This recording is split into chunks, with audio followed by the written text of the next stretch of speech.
ఉదయమున నీవు ఎవ్వరినీ కలుసుకొనక ముందు ప్రభువును కలుసుకో. నీవు ఎవ్వరినీ చూడకముందు ప్రభువును చూడు. నీవు ఎవ్వరితో మాట్లాడకముందు ప్రభువుతో మాట్లాడు. నీవు దేనిని వెదకకముందు ఆయన రాజ్యమును నీతిని వెదకు.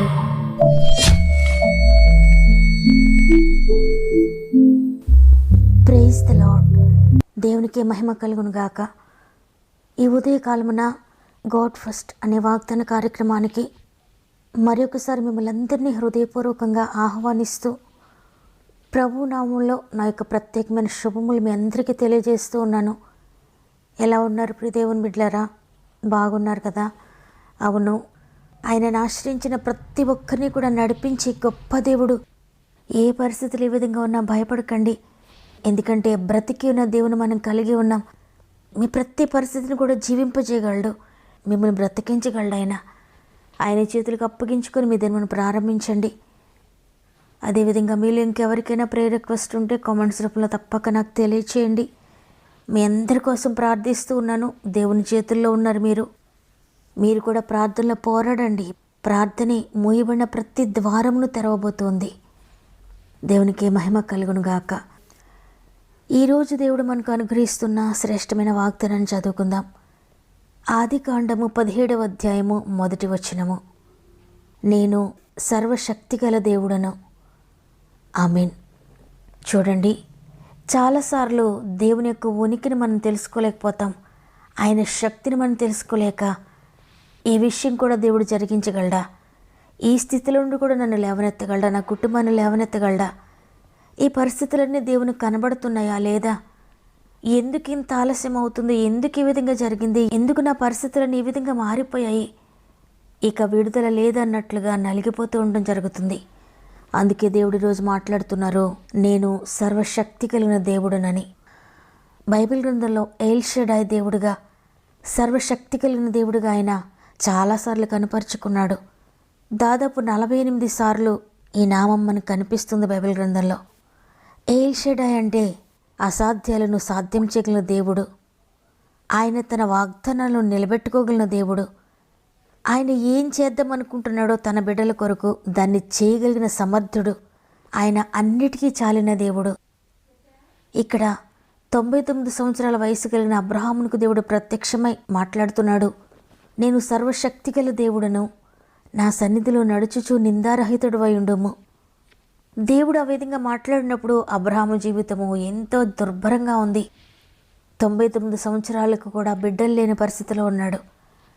అయితే అంతటి బలహీన స్థితిలో ఉన్న అతని దగ్గరికి వచ్చే దేవుడు, నేను అన్ని శక్తుల కన్నా గొప్ప శక్తి కలిగిన వాడను, నేను సర్వశక్తి కలిగిన వాడను అని చెప్పినప్పుడు ఒకవేళ అనిపిస్తుంటుంది మనుషులకు, మీరెంత గొప్ప దేవుడైతే, మీరెంత సర్వశక్తి కలిగిన దేవుడు అయితే మాకెందుకయ్యా, మా జీవితాలు ఈ విధంగానే ఉన్నాయి కదా అని.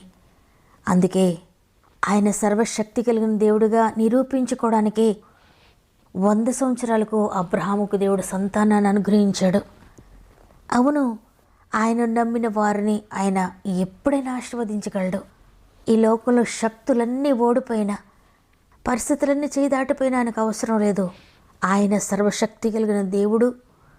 ఆయనకు వయసుతో సంబంధం లేదు కార్యం చేయడానికి, ఆయనకు బలంతో సంబంధం లేదు కార్యం చేయడానికి, ఆయనకు చుట్టుప్రక్కల ఉన్న పరిస్థితులతో సంబంధం లేదు కార్యం జరిగించడానికి.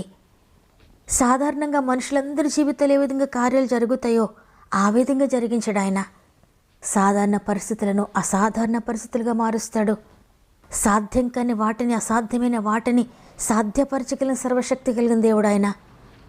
ఏ పరిస్థితిని పట్టించుకోడైనా ప్రతి పరిస్థితి నుండి దాటించగలడు. ఎందుకు అబ్రహాము జీవితంలో దేవుడు ఇంత గొప్ప కార్యం జరిగించాడంటే, అన్ని సంవత్సరాలు వచ్చినా అబ్రహాము విశ్వాసాన్ని కోల్పోలేదు. చూడండి, రోమా 4వ అధ్యాయము 17వ వచనం మనం చదివితే, మృతులను సజీవులుగా చేయవాడును, లేని వాటిని ఉన్నట్లుగానే పిలిచేవాడునైనా దేవుని ఎదుట అతడు మనకందరికీ తండ్రి అయి ఉన్నాడు. ఇందును గూర్చి నిన్ను అనేక జనములకు తండ్రిగా నియమించితినని వ్రాయబడి ఉన్నది. నీ సంతానము ఇలాగ ఉండునని చెప్పిన దాన్ని బట్టి తాను అనేక జనములకు తండ్రి అగునట్లు నిరీక్షణకు ఆధారం లేనప్పుడు అతడు నిరీక్షణ కలిగి నమ్మెను.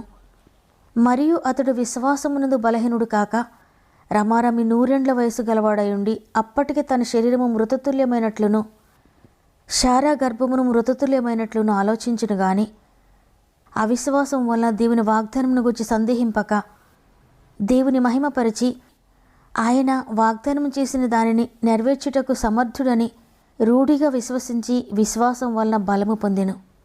అందుచేత అది అతనికి నీతిగా ఎంచబడెను. అబ్రహాము నిరీక్షణకు ఆధారం లేనప్పుడు నిరీక్షణ కలిగి నమ్మాడు. అది అతనికి నీతిగా ఎంచబడింది. ఆ నీతిని బట్టి మృతతుల్యమైపోయిన అతని శరీరము తిరిగి జీవం పొందుకుంది. మృతతుల్యమైపోయిన శారా గర్భము తిరిగి జీవం పొందుకుంది. ఆ యొక్క విశ్వాసం ద్వారా వారు జీవాన్ని పొందుకున్నారు, అద్భుతాన్ని చూచారు. ఈరోజు దేవుడు నీ జీవితంలో కూడా అట్టి విధమైన అద్భుతాన్ని చేయడానికి సిద్ధంగా ఉన్నాడు. అన్నిటిలో ఓడిపోయిన అనుకుంటున్నావా? నీ శక్తి అంతా కోల్పోయినట్లుగా ఉందా? నీ జీవితంలో ఏమి చేయలేక బలహీనుడిగా మారిపోయేవేమో, నిస్సహాయ స్థితిలోనికి వెళ్ళిపోయేవేమో. అయితే దేవుడు తన శక్తి చేత నీ జీవితంలో కార్యం జరిగించబోతున్నాడు. ఆయనకు అసాధ్యమైంది ఏదీ లేదు. మత్తయి సువార్త 19వ అధ్యాయము 26వ వచనంలో ప్రభు చెప్తూ ఉన్నారు, ఇది మనుషులకు అసాధ్యమే కానీ దేవునికి సమస్తమును సాధ్యమని చెప్పాను. శిష్యులు అంటున్నారు, ప్రవ్వా ఇది ఎలా సాధ్యమయ్యా అని. అవును, ఇది మనుషులకు అసాధ్యమే కానీ దేవునికి సమస్తమును సాధ్యమని చెప్తున్నాడు ఆయన. ఈరోజు ఈ మాటలు వింటున్న నీ జీవితంలో నీకు అసాధ్యమైన విషయాలు నేను ఇక చెయ్యలేను అనుకోవద్దు, నాకు అసాధ్యమని నిరుత్సాహపడిపోవద్దు. మీరు చేయలేనిదంతా దేవుని చేతులకు అప్పగించండి. నీ పరిస్థితి ఏదైనా, అన్ని పరిస్థితుల్లో, అన్ని స్థితిగతుల్లో నీకు సరిపోయిన వాడైనా, నీ కష్ట సమయంలోకి వీళ్ళందరూ విడిచిపెట్టినా ఆయన మాత్రం నిన్ను విడిచిపెట్టక నీ కష్టం నుండి విడిపించడానికి ఆయన సమర్థుడైన దేవుడు, సరిపోయిన దేవుడు. భయంకరమైన ఆర్థిక సమస్యలో నువ్వు ఉన్నా నీవు ఇంకా ఆయన కొరకు ఎదురు చూస్తే ఆయన నీ జీవితంలో సర్వశక్తి కలిగిన కార్యం చేస్తాడు. ఏ డోర్స్ ఓపెన్ చేస్తాడో నీకు తెలియకపోవచ్చు కానీ నీ ఆర్థిక బంధకాలన్నీ తీర్చడానికి ఆయన నూతనమైన డోర్స్ తెరవబోతున్నాడు. ఇక అసాధ్యమని నువ్వు అనుకోక్కర్లేదు. ఎందుకంటే నీవు ఆయనను ఆశ్రయిస్తే నీ కొరకు ఆయన ఏదైనా చేయగలడు. నీ కొరకు ఆయన ఎక్కడికైనా వస్తాడు. సమరయ స్త్రీని రక్షించడానికి ఆయన బావి దగ్గరికి వెళ్ళాడు. ఆమెను పాపం నుండి విడిపించాడు. చనిపోయిన లాజరును బ్రతికించడానికి ఆయన సమాధి దగ్గరికి వెళ్ళాడు. సమాధి నుండి లేవనెత్తాడు. 38 సంవత్సరాల నుండి కదలలేక పడి ఉన్న ఆ వ్యక్తి కొరకు ప్రభువు కోనేటి దగ్గరికి వెళ్ళాడు, బాగు చేశాడు. సముద్ర అగాధంలో చేప కడుపులో నుండి యోనా ప్రార్థించినప్పుడు యోనా కొరకు సముద్ర అగాధంలోనికి, చేప కడుపులోనికి ఆయన శక్తిని పంపించాడు. అక్కడి నుండి యోనాను బ్రతికించాడు. అవును, ఆయన నమ్మిన వారిని ఎన్నడూ సిగ్గుపరచడైనా, ఆయన కొరకు కనిపెట్టుకున్న వారిని అవమానం పొందనివ్వడు. ఆయన నాశనం చేయడు. వారు ఎక్కడున్నా అక్కడికి వెళ్ళి వారిని రక్షిస్తాడు. మృతులను కూడా సజీవులుగా చేయగలిగిన సర్వశక్తి కలిగిన దేవుడు ఆయన. లేని వాటిని ఉన్నవాటిగా పిలువగలిగిన సర్వశక్తి కలిగిన దేవుడు ఆయన. అందుకే హెబ్రీలకు వ్రాసిన పత్రిక 7వ అధ్యాయం 26వ వచనంలో రాయబడి ఉంది, ఇట్టి ప్రధాన యాజకుడు మనకు సరిపోయిన వాడు అని. అవును, ఆయన శక్తిని ప్రతి స్థితిగతులకు సరిపోయినది. ఆయన శక్తిని ప్రతి సమస్యకు సరిపోయింది. ఈ లోక పరిస్థితులు ఏవి నిన్ను బాధిస్తూ ఉన్నా, ఈ లోకంలో ఉన్న అన్ని శక్తులకు మించిన సర్వశక్తి కలిగిన దేవుడు ఈరోజు నీకు తెలియజేస్తున్నారు, నేను సర్వశక్తి కలిగిన దేవుడు కాబట్టి దేనికి భయపడొద్దు. నా ఎదుట నిందారహితుడు అయ్యుండు చాలు. నేను నీ ప్రతి పరిస్థితిని కూడా మారుస్తాను. నా శక్తి చేత నీ జీవితాన్ని మారుస్తాను, నీ కుటుంబాన్ని మారుస్తాను, నీ బిడ్డలను మారుస్తాను, నీ ఆర్థిక స్థితిగతులను మారుస్తాను. నువ్వు ఎక్కడైతే సఫర్ అవుతున్నావో వాటన్నిటిని మార్చబోతున్నానని. కాబట్టి భయపడక సర్వశక్తి కలిగిన దేవుని చేతులకు అప్పగించండి. ఇదిగో నేను దేవుని చేతులకు అప్పగించుకుంటున్నాను నా జీవితాన్ని, నా శక్తిహీనతనంతటిని సర్వశక్తి కలిగిన చేతులకు అప్పగిస్తున్నానని విశ్వసించినట్లయితే ఒక్క నిమిషం నాతో మోకరించండి, ప్రార్థన చేద్దాం. ప్రేమగల తండ్రి, నీకు వందనాలు. నీ కృపను బట్టి తండ్రి మరొక దినాన్ని చూసే భాగ్యం ఇచ్చారు. మరొక దినాన్ని మా ఆయుష్కాలంలో యాడ్ చేశారు. ఇంతవరకు నడిపించినందుకు వందనాలు. ఈరోజు వాగ్దానం చేశారు, నేను సర్వశక్తి కలిగిన దేవుడునని. అవును తండ్రి, అన్ని నామముల కన్నా పైనామమునిది. ఈ లోకంలో ఉన్న ప్రతి శక్తిని ఎదుట వంగాల్సిందే. ఈ లోకంలో ఉన్న ప్రతి నామముని ఎదుట వంగాల్సిందే. ఈ లోకంలో ఉన్న ప్రతి సమస్యని ఎదుట వంగాల్సిందే. మనుషులు అనుభవిస్తున్న ప్రతి బాధ, దిగులు, చింత నీ ఎదుట వంగాల్సిందేనయ్యా. ఇక సాధ్యమైంది ఏది లేదు తండ్రి. ఎంతమంది ఈ వాగ్దానాన్ని నమ్మి ఈరోజు ప్రార్థనలో మోకరించారో వారందరి జీవితంలో ఈ వాగ్దానము నెరవేర్చబడునుగాక.